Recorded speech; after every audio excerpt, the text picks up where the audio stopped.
What's up, Ragin Nation? How's it going? This is Alex Yu. You are watching the Marvel edition of the Ragin Nation show. This is just a web series where we're talking about all things that matter to me in the world of Marvel films. This is episode number 12, and in this episode, I'm going to just take a break from talking about the upcoming Marvel films. There's a lot of stuff to talk about, but right now, I want to talk about Captain America the Winter Soldier and where it falls in my preference, or rather ranking, of the top comic book movies.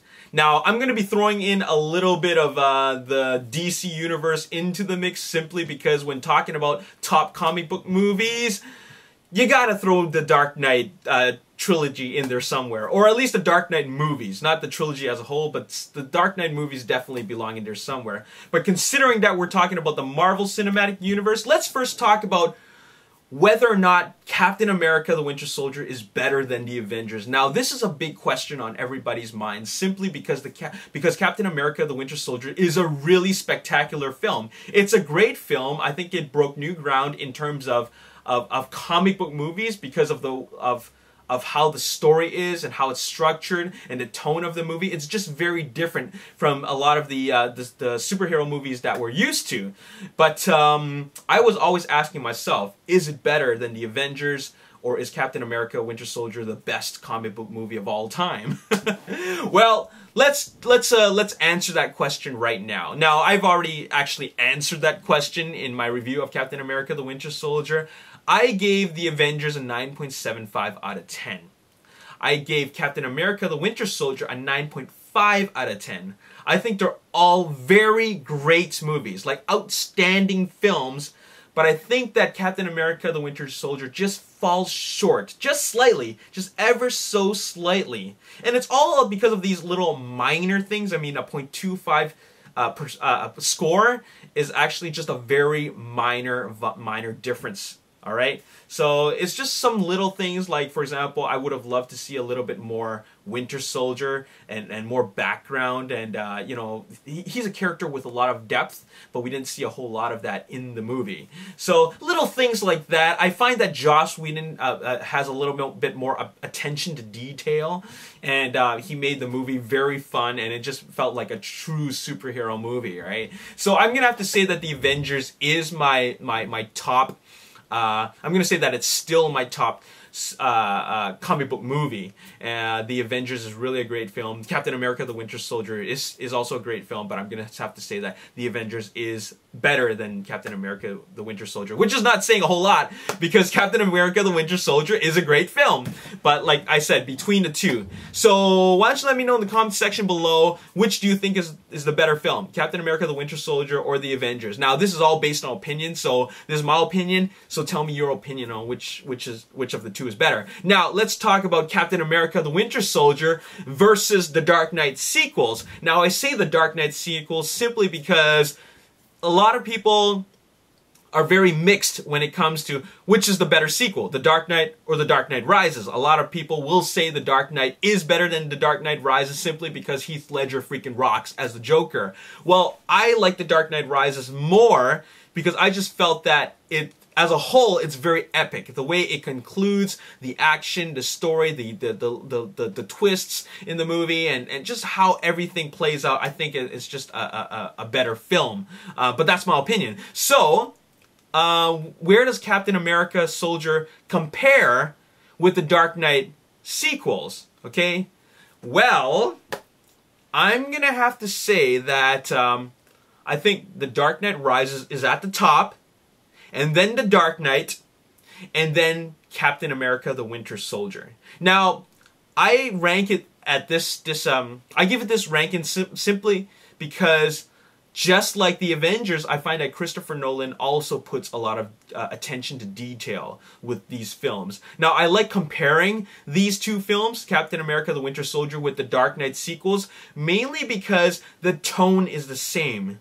The Dark Knight Rises, or rather the Dark Knight sequels, are very serious films, alright? It's a very serious take on the comic book movie. It's not like the Tim Burton or the, you know, the previous franchise, the previous Batman franchise, you know, Batman and Robin, Batman Forever, Batman and Robin. It's very comic booky, All right. Christopher Nolan gives us that serious tone, and I think that Captain America the Winter Soldier is the first film in the Marvel Cinematic Universe that gives us that serious tone as well, but still managed to you know, not forget that it is still a superhero movie, especially when you watch the final act of the film. It's just very, very spectacular, just like the Avengers.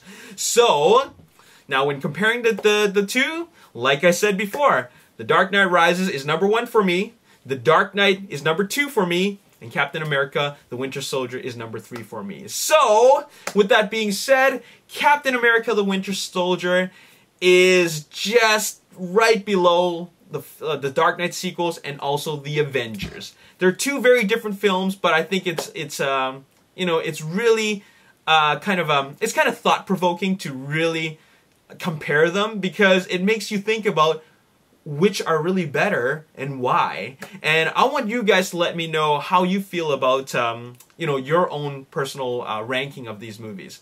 Let me know in the comment section below. Is Captain America the Winter Soldier better than the Avengers? Is Captain America the Winter Soldier better than The Dark Knight or The Dark Knight Rises? Let me know your thoughts and feelings in the comment section below, and of course let me know why. Alright? So that's my personal opinion. Once again, this is all based on opinion, so I hope that you respect my opinion, and I will respect yours, because you know, it's all very subjective. This is all what people like. These are all our personal preferences. There's no need to get worked up over, you know, people's choices and opinions. But that's my personal opinion. All right, so there you have it. Now, with regards to these rankings, I will be coming up with the top 10 Marvel films list at the end of 2016, after I've seen Ant-Man, okay? The reason why is because there's no need to make a list right now, because because there's so many more Marvel films to come out, but I want to see, you know, I want to see Avengers, I want to see X-Men Days of Future Past, I want to see The Amazing Spider-Man 2, Age of Ultron, and Ant-Man before I make another top 10 Marvel films list. And I just think that they're going to get really, really good right now.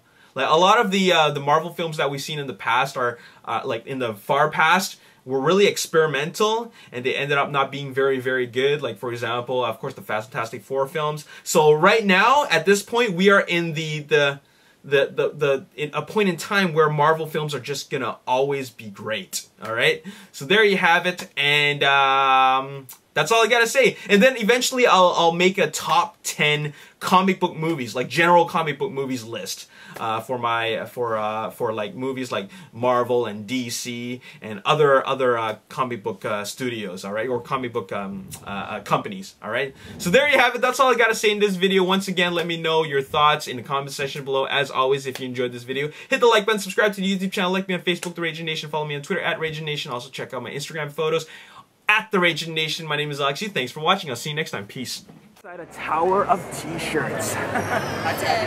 It's literally a tower of t-shirts. Wow.